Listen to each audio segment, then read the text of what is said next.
how do we replace those jobs? This is a larger question across all sectors.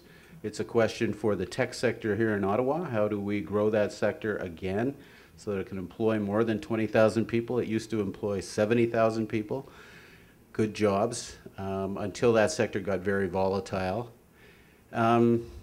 So we need to study, use the resources of the university to study policy responses, pilot projects, partnerships with companies, training projects that can anticipate where the economy can go, or indeed, in some cases, take the economy where it can go. Professor Baum and I were also talking at the break about what is here called the social economy. So nonprofit enterprises which have a social or environmental purpose as well as a commercial purpose, and that this is a pathway for people who, and there are many young people with multiple objectives in the way they want to make their livelihood. The trick about social enterprises is that you have to make them work as a business as well as achieve those other objectives. So we need people with some training and support. We need government to step up with financing for those organizations to succeed. Let me give you a few examples of other things that are going on at Carleton, which I don't present as particularly unique, although I think they're great.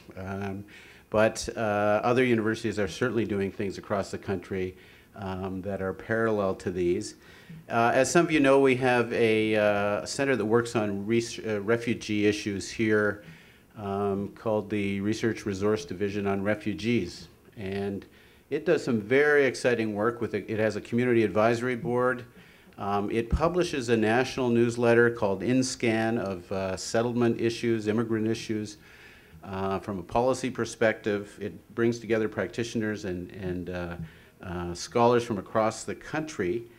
And it's now organizing an Ottawa-based network with the University of Ottawa and St. Paul University on refugee issues, trying to assess and work on, with action research, global and local issues and dynamics with respect to difficult refugee issues, and some of you know a lot about that issue. We have a center here in the law department that works on conflict resolution strategies, and we in fact have a graduate diploma in conflict resolution with various methods and tools. And many of those, the students in those programs are already in the workforce, some of them working in the police force, some of them working in government, some in private sector.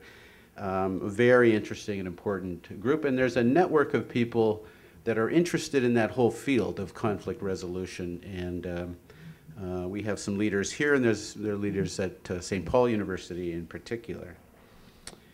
We have another research center called the Center for Voluntary Sector Research and Development, which is working on strengthening the capacities of nonprofit organizations. And many of them are serving groups defined by their ethnicity or defined by their cultural interests, of great diversity. But those organizations, if they're to serve their constituents well, obviously need to be well managed, well funded, and aligned with the regulatory framework within which they're supposed to operate. So that's a center that's working with a very wide range of organizations to try to help strengthen the management of those organizations. We have another research center on community innovation, which works on the social economy and also on new products that finance social enterprises and social projects. One of the examples is some work to try to find a way to get out of the big pension fund pools streams of money that can go into affordable housing projects. And affordable housing projects often serve immigrant groups, often serve very diverse constituencies in the city. I teach a course it's called the Financing of Civil Society, and we have teams of students that go out each winter and work with nonprofits on their financing strategies for themselves, for their own organizations, how to diversify their funding base. Should they buy a building and build an asset base, a real estate asset base? Should they set up revenue generating activities? Can they expand their philanthropic base? What kinds of donors should they be targeting? What sorts of methods should they be using?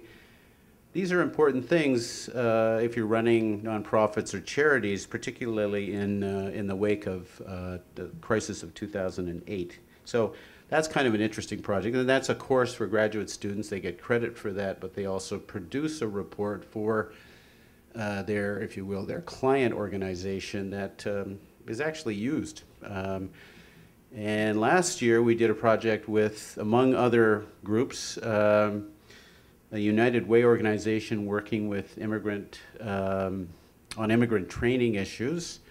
And they took that study that was done by the team of students and have used it to expand their program and go further with some of their evaluation methods as well.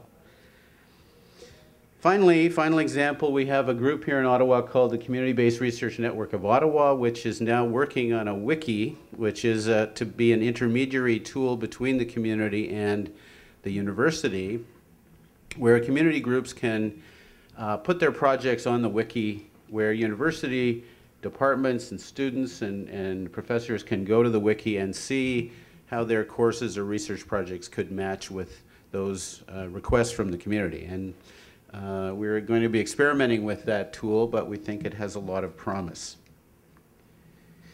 So my point was really to talk about these strategies, ways of opening up the university, ways of connecting the university with the community. You are talking about the content of how groups can work with each other, what sorts of substantive issues they should be discussing, and I salute you for doing that. But in terms of how the university could contribute, how universities are evolving, what some of the strategies are that perhaps you can engage with yourselves in your various roles as citizens and organizational leaders and scholars. I think there's a lot here. I think it's a very interesting time. I think it's a very exciting time. And I'm looking forward to hearing more from this conference and learning more about your movement. But, and again, I want to congratulate you on this meeting, but I do think it's a very exciting time, and I wish you well in your deliberations. So thank you.